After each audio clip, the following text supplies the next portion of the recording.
ఆవుల వీరశేఖర్ యాదవ్. నేను తెనాలి తాలూకా పెద్దపల్లి గ్రామంలో జన్మించాను. ఇంజనీర్గా చదివి 1978 నుంచి గుంటూరులో స్థిరపడ్డాను. గవర్నమెంట్లో 10 సంవత్సరాలు ఇంజనీర్గా పనిచేశాను. పంచాయతీరాజ్ డిపార్ట్మెంట్లో మొట్టమొదటి నా జాబ్లో జాయిన్ అవుతూ నరసింహారావు గారితో గురజాలలో కలిసి పనిచేశాను. First appointment. తర్వాత కాలంలో గుంటూరు ప్రకాశం జిల్లాలో ఉద్యోగం చేశాను. 10 సంవత్సరాలు చేసిన అనంతరం నేను లైసెన్స్డ్ సర్వేగా గుంటూరు మున్సిపాలిటీలో వచ్చి వ్యాపార రంగానికి రావడం జరిగింది. తర్వాత మరలా వ్యాపార రంగం నుంచి రాజకీయ రంగానికి వెళ్ళడం జరిగింది. గుంటూరు పార్లమెంటు లాల్జాం పాషా గారు, రాయపాటి సాంబశివరావు గారు ప్రముఖులతో నేను బీజేపీ తరఫున ఎంపీగా పోటీ చేయడం జరిగింది. తర్వాత మరలా ఎమ్మెల్యేగా పోటీ చేశాను.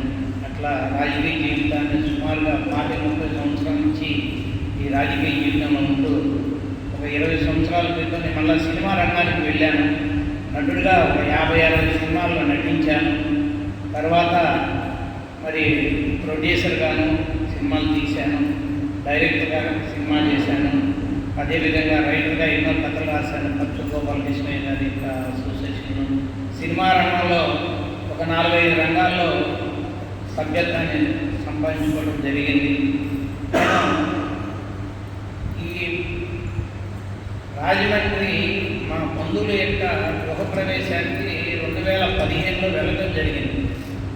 ఈ బాబా ఫోన్కి ఎలా వచ్చానన్నది బాబా భక్తులుగా మీ అందరికీ కూడా తెలియపరచాల్సినటువంటి ఆవశ్యకత ఉన్నది. ఇక్కడ మనందరం కూడా బాబా, మన ఆత్మలు కూడా బాబానే, నేను బాబానే, మీరు బాబానే, అందరూ బాబానే. దాంట్లో ఎలాంటి సందేహం లేదు. భగవంతుడు మనం బాబానే చెప్పారు. 2015 నేను రాజమండ్రి గృహప్రవేశానికి వెళ్ళినప్పుడు అక్కడ టి పూర్ణచంద్రరావు గారి ఆయన నాకు కలిసి వారి పక్కనే వారి ఇంటి తీసుకుని వెళ్ళి కూర్చోబెట్టి బాబా గారు ఫోటో ఇచ్చారు. నేను అప్పటికి నా వయసు 55 సంవత్సరాలు. నేను ఫస్ట్ ఆస్తికుడిని, ఎన్నో గుళ్ళకి ఎన్నో చేసిన వాడిని. తర్వాత నాస్తికస్త్రంలోకి వచ్చాను. నేను లవణం గారు, బోరా గారు వాళ్ళ యొక్క అసోసియేషన్, మన విజయవాడ అసోసియేషన్ ద్వారా గుంటూరు జిల్లాకి నాస్తిక కేంద్రానికి కార్యదర్శిగా కూడా పనిచేశాను 81లో. శ్రీ గారితో కూడా తీసుకొచ్చి మీటింగ్లు పెట్టాం నాస్తికుడిగా. తర్వాత మళ్ళీ ఆస్తికత్వానికి వచ్చాను. మరి మాలేసుకున్నాను, ఎన్నో గుళ్ళు తిరిగాను, ఎంతోమంది దేవుళ్ళని పూజ చేసేవాడు, ఎన్నెన్నో చేశాను. 2015లో టి పూర్ణచంద్రరావు గారు నాకు ఏదైతే బాబా ఫోటో ఇచ్చి ఆ రోజు నాకు చెప్పినటువంటివి నన్ను ప్రేరణ చేసింది. తర్వాత ఆయన 2016 శివరాత్రి రోజు గుంటూరు మా ఇంటికి రావడం జరిగింది. ఆయన నన్ను వదిలిపెట్టకుండా బాబా తత్వాన్ని చెప్తూ వస్తున్నాడు. జనరల్గా నేను ఎవరిని కూడా నమ్మను. స్వయం కృషితో పైకి వచ్చిన వాడిని 1-4 సార్లు పరిశీలన చేసుకుంటాను. అలాంటిది ఆయన 2-3 సంవత్సరాలు ఇలానే బాబా గురించి చెప్పడం జరిగింది. అనంతమైన భగవంతుడు మెహర్ బాబాని అని చెప్పి ఆయన చెప్తూ ఉంటే చివరికి నేను పట్టుకోవడం జరిగింది.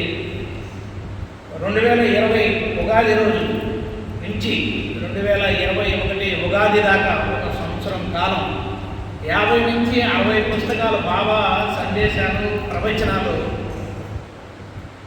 భగవద్వచనము, ప్రేమ పదము, అట్లా అనేక పుస్తకాలను నేను ఒక సంవత్సరం కాలం చదువుకుంటూ బయటికి రాకుండా బాబా తత్వాన్ని తెలుసుకున్నాను. ఎంతటి ఆనందం అంటే దానికి ఆనందాన్ని వ్యక్తపరచడానికి అనుభవించడమే తప్పిస్తే భాష ఉండదనేది నేను సత్యం. అలాంటి ఆనందాన్ని నేను బాబా తత్వాన్ని తెలుసుకున్నాక అంత ఆనందాన్ని అనుభవించాను. అలాంటి ఆనందాన్ని మనం నలుగురికి ఎందుకు పంచకూడదు? బాబా గారు అదే చెప్పారు కదా. బాబా చెప్పింది ఏంటి? నీ ఎదటి వాళ్ళ యొక్క బాధల్లో నువ్వు బాధ పంచుకో, ఎదటి వాళ్ళ యొక్క సంతోషంలో నువ్వు సంతోషాన్ని పంచుకో అని చెప్పారు. తర్వాత నేను బాబా గారి యొక్క ఫోటోలు మరి అన్నట్టు శ్రీనివాసరావు గారు ఎప్పుడు కూడా నా దగ్గర ఒక కట్ట పెట్టుకొని జేబులో ఇట్లా ఎప్పుడు పెట్టుకుంటానండి. బాబా గారి ఫోటోలు, బాబా గారి స్టిక్కర్లు కూడా చేయించి, బాబా గారి ఇంకా పెద్ద సైజు స్టిక్కర్స్ కూడా నిత్యం నా యొక్క దినచర్యలో బాబా గారిని పరిచయం చేయడం అనేది నా దినచర్యలో ఒక భాగం అయిపోయింది. ఉదయాన్నే 5 గంటలకు కరెక్ట్గా 5 o'clock నుంచి ప్రభుస్తుతి, పశ్చాత్తాప ప్రార్థన, మండలి ప్రార్థన చేసుకొని మిగతా బాబా తత్వాన్ని కొన్ని చదువుకొని 5 to 6 1 hour కేటాయిస్తానండి. 24 గంటల్లో 1 గంట అనంతరైన భగవంతుడి గురించి కేటాయించుకొని మిగతా సమయం మన యొక్క విజిత్కరమేముగా వాటి కోసం కేటాయించుకుంటాను. అయితే ఇక్కడ ఈ ఉగాది రోజు, మళ్ళా ఉగాది రోజు ఇక్కడికి నేను రావడం అనేది బాబా యొక్క పిలుపుగానే నేను భావిస్తున్నాను. నాకు తెలియదు, శ్రీనివాసరావు గారు ఫోన్ చేశారు నాకు, గారు మీరు ఇలా రావాలి, వస్తారా అని అడిగాను. అయ్యో ఎంత మాట అంటే నిజంగా నాకు ఆనంద భాషలు వచ్చాను. నేను ఆయన్ని కలవటానికి వస్తానంటే వద్దని వాడించాను. లేదు నేను వస్తానండి అనే అడ్రస్ తెలుసుకొని వాడి ఇంటికి వెళ్ళి కలిసి ఆయనకి అభినందనలు తెలిపాను. మరి ఇవాళ ఈ యొక్క శుభదినాన మళ్ళా ఉగాది రోజు మీ బాబాతో నేను ప్రేమికులతో మీ అందరితో పాల్గొంచుకునే భాగ్యం నాకు కలిగింది. చాలా ధన్యుని. బాబా ప్రేమికులకి గుంటూరులో ఉన్నటువంటి ఈ సెంటర్ మనకు పుణ్యక్షేత్రం. బాబా ప్రేమికుల పుణ్యక్షేత్రం గుంటూరులో ఉన్నటువంటి ఈ పుణ్యక్షేత్రంలో ఒకసారి నా చేత ఫ్లాగ్ కూడా ఇచ్చేయించారు. చాలా అదృష్టం అది. దగ్గర 20లో అనుకుంటున్నాను, 2021. తర్వాత మళ్ళా 1-2 సార్లు వచ్చాను. ఈరోజు మళ్ళీ రావడం చాలా ఆనందపడుతున్నాను. అయితే ఈ సెంటర్ గురించి కూడా మరి వాళ్ళ రోజున 2 మాటలు చెప్పవలసినటువంటి అవసరం కూడా నాకు ఉందని భావిస్తున్నాను.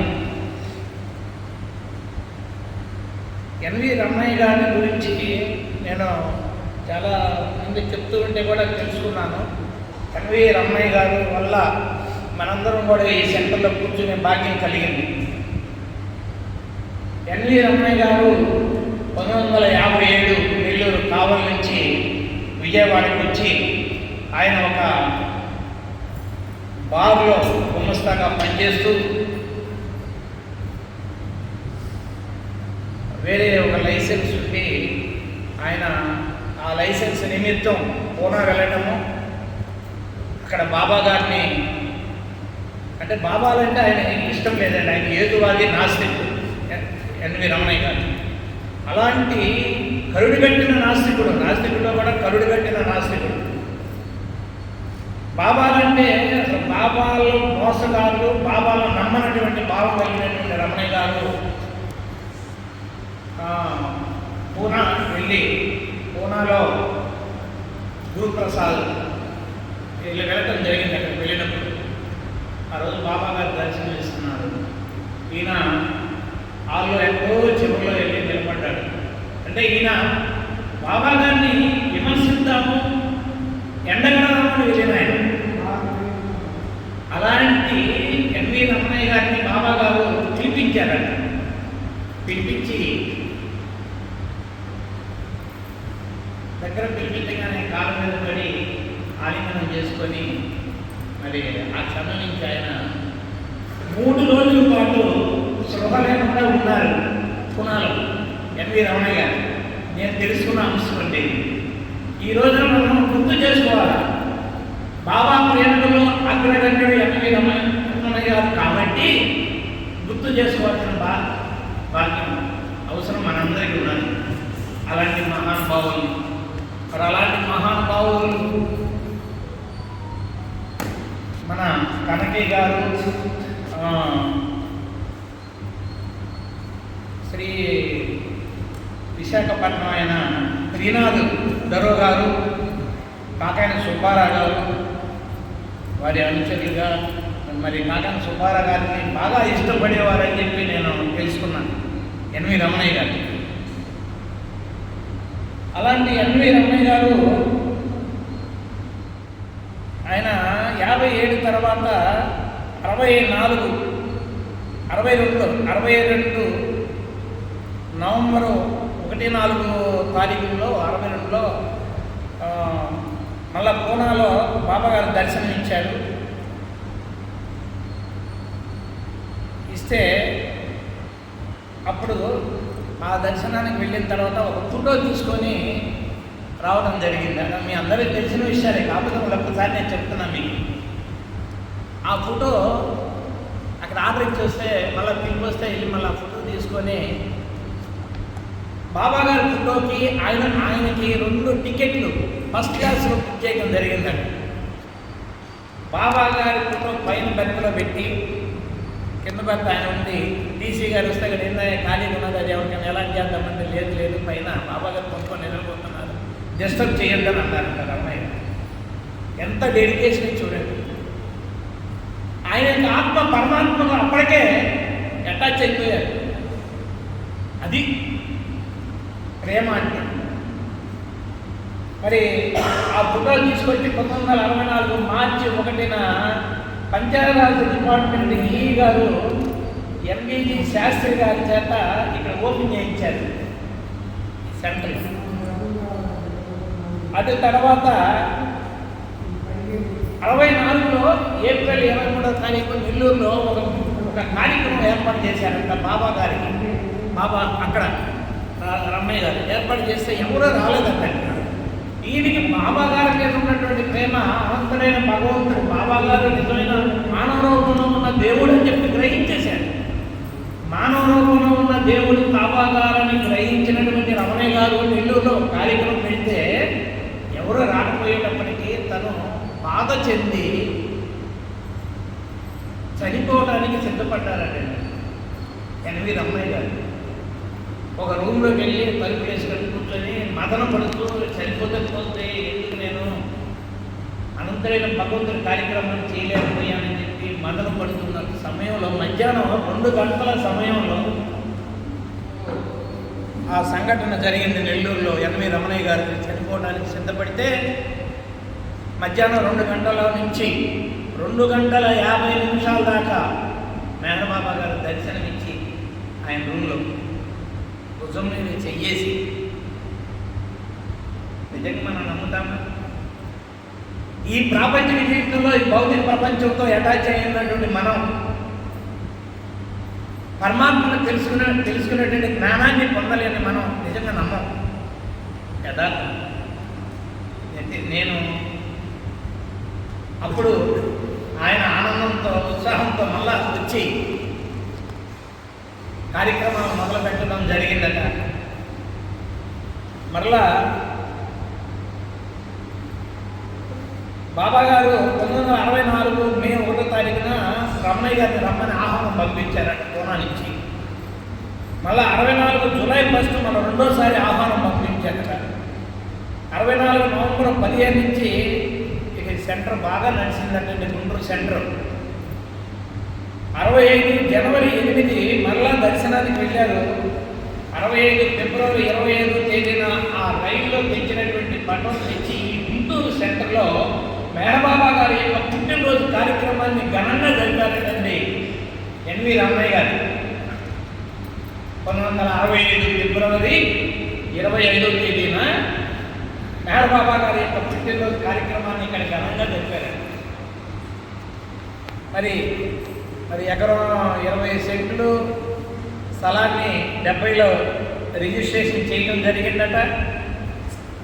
ఫిబ్రవరి 5వ తారీఖు 1971 బిల్డింగ్కి శంకుస్థాపన చేసి సుమారుగా 40 లక్షల రూపాయలు ఖర్చు పెట్టారంట ఆ రోజుల్లోనే రమణయ్య గారు. తన జీవితాన్ని అంటే ఆయన ఎంత భాగ్యుడో చూడండి. అనంతుడైన భగవంతుడితో అనుభూతి ఏర్పడినప్పుడు డైరెక్ట్ తెలిసిపోయి ఉన్నప్పుడు ఈ లోకంలో ఇంకేం కావాలి? ఇవన్నీ అశాశ్వతే కదా, ఇవన్నీ లేనియే కదా, మనతో రానియే కదా, మనం చూడనివే కదా. అంతటి అదృష్టవంతుడు ఎన్వి రమణయ్య గారు. అలాంటి రమణయ్య గారు 77 అక్టోబర్ 26వ తారీఖున బాడీ డ్రాప్ చేశారు ఈ లోకం నుంచి. మేరబాబాలో కలిసిపోయి ఉంటారు, తప్పకుండా అనుమానం లేదు.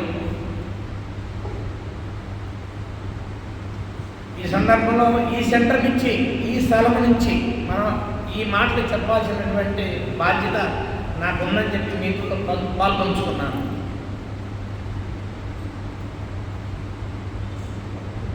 అయితే ఈ సందర్భంగా నేను తెలుసుకున్నటువంటి బాబా తత్వంలో, నేను చదివినటువంటి ఆయన సందేశాలు, ప్రవచనాలలో ఒక అంశాన్ని మీతో పాల్పంచుకోవాలని నిర్ణయించుకున్నాను. చెప్పేది నేను కాదు, బాబానే చెప్తున్నారు.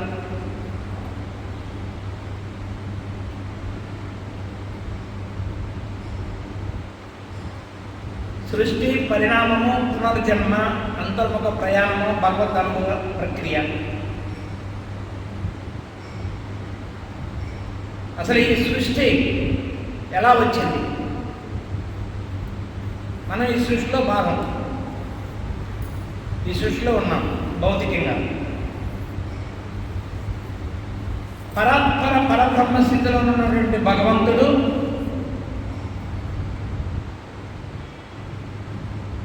నిజ అస్తిత్వం కలిగినటువంటి భగవంతుడు తన స్వీయ అనుభవం కోసం, తెలుసుకోవటం కోసం దివ్య చైతన్యాన్ని అనంత చైతన్యంగా, అనంత అచైతన్యంగా విభజించబడి అనంత శక్తితో ఓం బిందువు ద్వారా ప్రవేశించి శక్తితో త్రిగుణాత్మకమైనటువంటి గుణాలతోటి వ్యక్తమై జీవిగా రావడం జరిగింది. ఆ విధంగా ఈ సృష్టి మొదలైంది.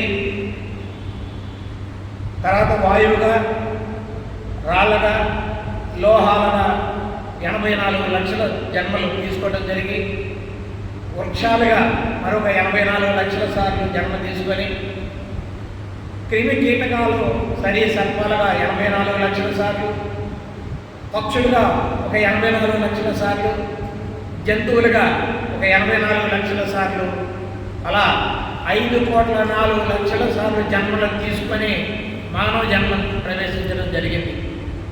పునర్జన్మ ప్రక్రియ స్టార్ట్ అయితే మనందరం కూడా ఆ స్థితిలో ఉన్నటువంటి వాళ్ళమే అని చెప్పి బాబా గారు చెప్పిన మాట. కనుక మనందరం కూడా ఆల్రెడీ ప్రోగ్రామ్ ఫిక్స్ అయి వచ్చాము ఈ లోకానికి. నేను మగవాడిగా పుట్టానంటే ముందుగా ఫిక్స్ అయ్యి వచ్చింది. నా తల్లికి, నా తల్లిదండ్రులు పుట్టమని ప్లాన్ చేసుకోలేదు. మనందరం కూడా ఒక జన్మలో పురుషులుగా, ఒక జన్మలో స్త్రీలుగా, ద్వంద్వముగా 84 లక్షల సార్లు ఈ శరీరం వదిలిపెట్టవలసిందే అని బాబా గారు చెప్పడం జరిగింది. సృష్టి రహస్యాన్ని ఇంత స్పష్టంగా ఇంతకుముందు గతంలో వచ్చినటువంటి అవతార పురుషులు కానీ, ఎక్కడ ఏ గ్రంథంలో కానీ, ఏ మతంలో కానీ ఇంత స్పష్టంగా పాపనులకు కూడా అర్థమయ్యే రీతిలో అవతార మెహర్ బాబా గారు చెప్పినట్టు ఎప్పుడు చెప్పబడలేదు. అది మనందరి యొక్క అదృష్టం.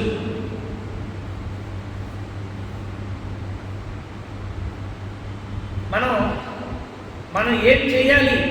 నేను నా జన్మలో ఈ జన్మలో మీకు చెప్పే ఇందాక ఉద్యోగాలు, వ్యాపారాలు, రాజకీయాలు, సినిమాలు ఇన్ని నేను చేస్తానని నాకు తెలియదు.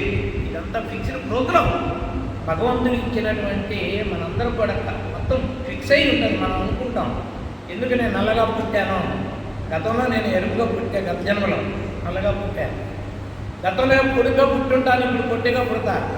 ఎవరైనా ఇది ఫిక్స్డ్ ప్రోగ్రామ్.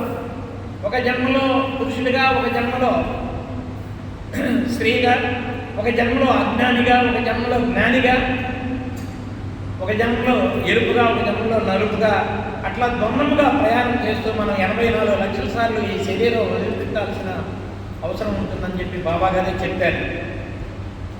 కనుక ఈ యొక్క ప్రయాణంలో అనంతుడైన భగవంతుడు మనకు దొరకడం అనేది నిజంగా ధన్యులం. మేరబాబా గారు భగవంతుడు అని చెప్పి తెలుసుకోవడం మన భాగ్యం.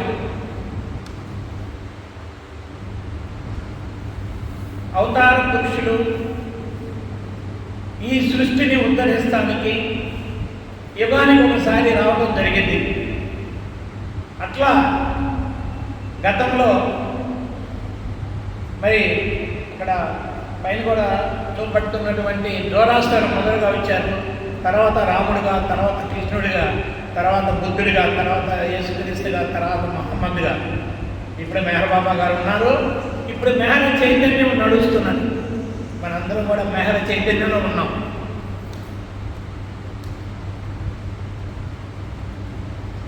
మెహర్ బాబా గారు ఈ సృష్టిని ఉద్ధరిస్తానికి అవతార పురుషులు వస్తూ ఉంటారు. అట్లానే ఇప్పుడు మెహర్ బాబా గారిని 5 సద్గురులు అవతరింపజేశారు.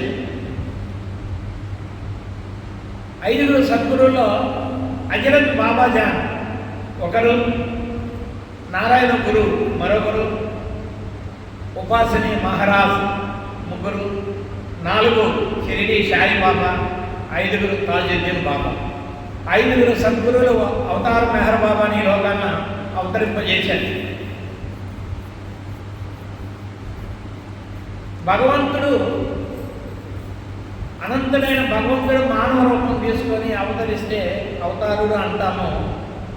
మనిషి 84 లక్షల జన్మలు పూర్తి చేసుకొని భగవంతుడు అయిపోయి మళ్ళీ వెనకకు వస్తే సద్గురు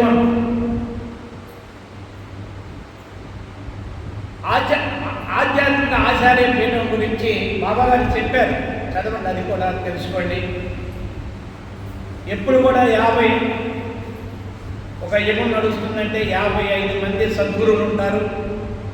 అవతార పురుషుడు వచ్చినప్పుడు సద్గురువుల యొక్క బాధ్యత కూడా అవతార పురుషుడే తీసుకుంటారు. అవతార పురుషుడు లేని కాలంలో 5 సద్గురువుల్లో ఒక చీఫ్ ఉంటారు. గతంలో షిరిడి సాయిబాబా ఆ చీఫ్ బాధ్యత నిర్వర్తించారని చెప్పి చెప్పబడదు. 1918లో బాబా గారు తన శరీరాన్ని, బాడీని డ్రాప్ చేయడం జరిగింది. మెహర్ బాబా గారు ఈ సృష్టిని ఉద్ధరిస్తానికి ఎన్ని కార్యక్రమాలు చేశారో మనందరికీ తెలుసు. అవన్నీ కూడా తెలుసుకోవాల్సిన బాధ్యత మనకున్నదండి. మనం భగవంతుని ప్రేమిస్తే భగవంతుడు మనం ఏం కోరికలు అడగాల్సిన అవసరం లేదు. నాకు అది చెయ్యండి, ఇది చెయ్యండి అని గుళ్ళకెళ్ళి మన కోరికల్ని కోరుకోవాల్సిన అసలు అవసరం లేదు. బాబాగారు చెప్తారు, నువ్వు నన్ను ప్రేమించు, హృదయంతో ప్రేమించు, నా మనసుతో కాదు. నీవు నిండు హృదయంతో నన్ను ప్రేమిస్తే అసలు నీతో నేనున్నాను అని ప్రతి ఒక్కరు బాబాగారు చెప్తున్నాడు. ప్రతి జీవితోనే ఆయన ఉన్నాడు. మీ అందరితో నేనున్నా, కానీ నేను అందరు తెలుసుకోవట్లా. దానికి ఉదాహరణ మన యొక్క విశ్వాస మనకు తెలియకుండానే జరిగిపోతున్నాయి. నిద్రపోతున్నా కూడా శ్వాస ఆగుతుందా? అనంతుడైన భగవంతుడు ఎల్లప్పుడూ కూడా మన ఆత్మకి దగ్గరగా ఉన్నాడని చెప్పడానికి ఒక నిదర్శనం. ఎప్పుడైతే శ్వాస ఆగిపోతుందో నువ్వు వచ్చి నాలో ఉంటావు, శ్వాస ఉన్నంత వరకు నేను నీలో ఉంటాను అని చెప్తున్నాడు భగవంతుడు. మనం అది తెలుసుకొని భగవంతునితోనే నిత్యం నామస్మరణ చేసుకుంటే భగవంతుని యొక్క రూపాన్ని స్మరించుకుంటూ, ఆయన యొక్క రూపాన్ని చూసుకుంటూ, నామాన్ని స్మరించుకుంటూ జీవిస్తూ దినచర్య మొత్తం కూడా పూర్తి చేసుకోవచ్చు మన కార్యక్రమాలు. మనం ఎవరమండి? ఆయనే, అందరిలో ఉన్నది ఆయనే. నేను మాట్లాడుతుంది బాబానే మాట్లాడుతున్నారు. ఇక్కడ మీరు వింటున్న అందరూ కూడా బాబానే వింటున్నారు. సత్యం. దీంట్లో ఎలాంటి సందేహం లేదు. కనుక 2015 నుంచి 2020 దాకా బాబా గారి గురించి వినడం జరిగింది. 21 నుంచి 20 ఉగాది నుంచి 21 ఉగాది దాకా బాబా గారి గురించి చదివి తెలుసుకోవడం జరిగింది. అప్పటి నుంచి నేను ఏం చేయాలి, నేను తెలుసుకున్నటువంటి సత్యాన్ని, నాకు అనుభూతి కలిగినటువంటి ప్రేమ బాబా నలుగురికి పంచాల అనే భావంతో నేను ఒకేసారి గురుగారు పి పూర్ణచంద్ర గారితో సంప్రదించి ఒక 10,000 ఫోటోలు ఒకేసారి నేను ప్రింట్ చేయించుకున్నాను. ఆ 10,000 ఫోటోలు రోజు నా జేబులో పర్సులో డబ్బులు చూసుకోనైనా మానేస్తాను, కానీ బాబా ఫోటోలు పెట్టుకున్నానా లేదో చూసుకుంటాను నా బ్యాగ్లో. ఎక్కడికి వెళ్ళినా ఎవరేమన్నా అనుకోని నాకేంటి, మనం ఫోటో ఇవ్వటం నా బాధ్యత. ఆత్మక తండ్రి అయిన మన నిజమైన తండ్రి ఈయన. ఈ శరీరానికి తల్లిదండ్రులు వేరు. మన ఆత్మక తండ్రి పరమాత్మ. ఈ యుగంలో ఇప్పుడు మెహర్ బాబా. అలాంటి మెహర్ బాబాని అందరికి పరిచయం చేయాలి. ఇదిగో మన తండ్రి, భగవంతుడు, నిజమైన తండ్రి అని పరిచయం చేసుకుంటూ పోవటం మన బాధ్యత. రాబోయే జన్మల్లో ఎక్కడ తప్పనిసరిగా మనందరం ఎక్కడ పోవాలో, చివరికి భగవంతుల్లో కలిసిపోవాల్సింది 84 లక్షల జన్మల్లో. ఈలోపు ఎవరి యొక్క పూర్వజన్మ సుకృతాన్ని బట్టి, మనం చేసుకున్నటువంటి పుణ్యాన్ని బట్టి భగవంతుడు తెలుసుకోగలుగుతాం, భగవంతుని ప్రేమిస్తాం. అందరిలో ఉన్నది భగవంతుడే. భగవంతుని ఎలా ప్రేమించాలని కూడా చెప్పారు. చదవండి, ఆ బుక్స్లో ఉన్నాయి. నావాంఛితము అనేది ఉన్నది. భగవంతుడు ఏం కోరుకుంటున్నాడో చాలా స్పష్టంగా చెప్పబడి. కనుక బాబా యొక్క లిటరేచర్ ఎంత చదివితే అంత తెలుసుకొని ఆచరణలో పెట్టేటట్లయితే మన జీవితం ధన్యమవుతుంది. ఇక్కడ మనకుంటూ ఒక లక్ష్యము, ఒక గమ్యం కావాలా. లక్ష్యము ఏమయ్యా అంటే భగవంతుణ్ణి స్మరించడము, భగవంతుణ్ణి ప్రేమించడము, భగవంతుడు చెప్పినట్లు జీవించడము లక్ష్యం అయితే, చివరికి మళ్ళా మరొక జన్మ లేకుండా భగవంతుడిలో కలిసిపోవడం అనేది గమ్యం. కనుక ఈ లక్ష్యాన్ని, గమ్యాన్ని మనం నిర్ధారించుకొని జీవిత ప్రయాణాన్ని ముగించుకోవాలి. ఈ జనన మరణ చక్రంలో మనం బంధించబడకుండా, ఇంకంటూ మరలా జన్మ లేకుండా భగవంతుల్లో కలిసిపోయేదానికి ఎంతో సులువుగా, ఎంతో స్పష్టంగా మెహర్ బాబా గారు చెప్పారు. నేను వచ్చిందే మీకోసం. భగవంతుడు ఎప్పుడైతే నేను ఎవరైనా ప్రశ్నించుకున్నప్పుడు ఈ యొక్క సృష్టి అంతా ఏర్పరిచింది భగవంతుడే. ఉన్నదంతా కూడా భగవంతుని యొక్క నీడే. ఈ భౌతిక ప్రపంచం అంతా కూడా భగవంతుని యొక్క నీడ. లేనిది అచైతన్యం. అలాంటి దానిలో మరి ఆయన ఉద్ధరించిన, ఆయన ద్వారా సృష్టించబడి ఈ యొక్క భౌతిక ప్రపంచాన్ని, ఈ సృష్టిని ఎవరు బాధ్యత మొయ్యాలా? భగవంతుడే మొయ్యాలా. అందుకే ఆయన ఈ సృష్టిని ఉద్ధరించడానికి ఆయన పడరాని పాటలు యుగానికి ఒకసారి అవతరించి మనందరి కోసం, మనల్ని ఉద్ధరించడం కోసం, ఈ జీవులను ఉద్ధరించడం కోసం వస్తున్నట్టుగా చెప్పబడింది. కనుక అవతార పురుషులు రావడానికి గల కారణం ఇప్పుడున్నటువంటి మెహర్ బాబా గారు మనోనాశ కార్యక్రమం హైదరాబాదులో చేశారు 53లో. మరి ఎన్నో అంశాలు ఆయన యొక్క జీవిత చరిత్ర 11 వాల్యూమ్స్ వచ్చాయి ఇప్పటికి. నేను ఆ 11 వాల్యూమ్స్ కూడా బాబా గారు 1894 ఫిబ్రవరి 25వ తేదీ పుట్టిన తేదీ లగాయితూ ప్రతి దినము ఆయన ఏమి చేశారు అనేది బాబా గారి యొక్క జీవిత చరిత్ర 11 వాల్యూమ్స్ నేను చదివానండి.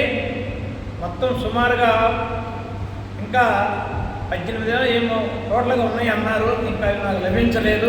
11 వాల్యూమ్స్ అయితే పూర్తి చేశాను ఆయన దినచర్యలో. ఆయన 13 సార్లు ప్రపంచ దేశాలని పర్యటన చేశారు. చాలా చాలా అంశాలండి. అనంతుడైన భగవంతుడు ఈ భూమి మీదకి వచ్చి ఆయన చేసినటువంటి కార్యాలు మానవుల కోసం, మన కోసం నిజం అది తెలుసుకోవడం కూడా మన జన్మ ధన్యమవుతుంది.